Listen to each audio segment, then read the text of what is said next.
ٹوٹے ہوئے برتنوں میں کھانا کیسا ہے؟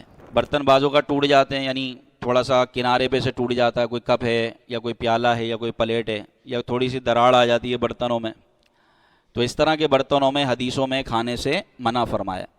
کھانا جائز ہے، گناہ گار نہیں ہوگا، لیکن اس کو مکرو لکھا ہے، مکروہ تنزیہی ہے۔ جیسے مثال گلاس کا کنارہ ٹوٹ گیا، یا کوئی چائے پینے والا کپ ہے، چائے کا کپ ہوتا ہے، اس کا کنارہ ٹوٹ گیا، یا تھوڑے سا دراڑ آ گئی ہے نا برتنوں میں، نبی پاک صلی اللہ علیہ وسلم نے اس طرح کے ٹوٹے ہوئے برتنوں سے کھانے سے منع فرمایا۔ اس کے منع فرمانے کی حکمت شارحین حدیث نے بیان فرمائی کہ یہ جو ٹوٹی ہوئی جگہ ہوتی ہے، تھوڑی سی کنارہ جھڑ جاتا ہے، تو یہ ایک تو اس میں جراثیم پیدا ہو جاتے ہیں، یعنی گندگی، صفائی ستھرائی صحیح طور پر نہیں ہوتی، اور پھر یہ ہونٹوں کو زخمی بھی کر سکتا ہے۔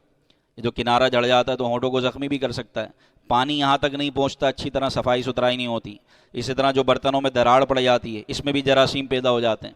تو نبی پاک صلی اللہ علیہ وسلم نے اپنی امت پر شفقت و محبت کرتے ہوئے فرمایا کہ ایسے برتنوں میں نہ کھاؤ کہ جو ٹوٹے ہوئے ہوں یا جن میں دراڑ آئی ہوئی ہو اور جن کا کنارہ ٹوٹا ہوا ہو، تو ایسے برتنوں میں کھانے سے منع کیا ہے۔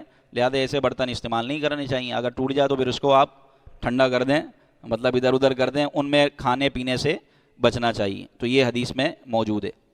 لیکن اگر کوئی کھا لیتا گناہ گار نہیں ہوگا، یہ نبی پاک صلی اللہ علیہ وسلم نے اپنی امت پر شفقت کرنے کے لیے یہ فرمایا۔